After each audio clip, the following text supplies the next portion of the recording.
Ito na naman tayo. Gagawa tayo ng ating almusal. Ito po ay yung yung salmon na leftover.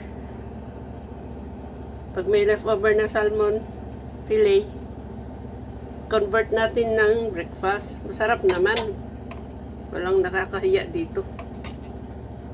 Basta ako, may masarap akong pagkain, that's all.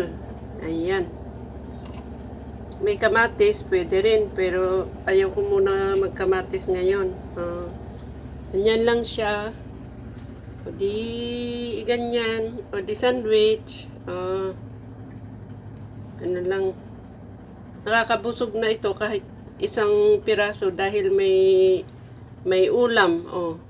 May fish, may gulay. Parang gulay na rin yung Ayan, kain na po tayo. Thank you so much. Ay, nilagyan ko pala ng konting mayonnaise. So, ayan.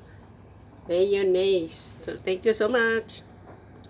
Itong natira, ikip ko. Merienda ko mamaya sa isang ganyan ulit. So, thank you so much.